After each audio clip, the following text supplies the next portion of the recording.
الحمد لله الذي بيده تصريف الأحوال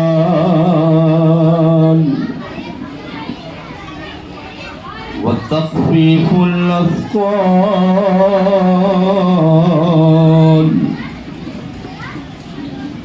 والصلاة والسلام على سيد الهادين إلى محاسن الأفعال، وعلى آله وصحبه المضارعين له في الصفات والأعمال.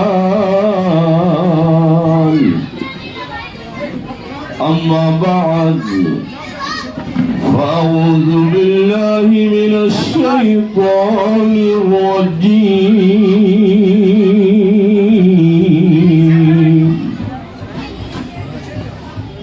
بسم الله الرحمن الرحيم.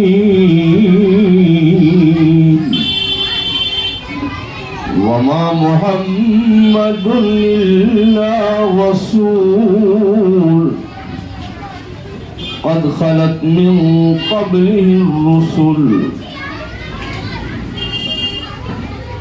صدق الله العظيم وصدق رسوله النبي الأمين الكريم، ونحن على ذلك لمن الشاهدين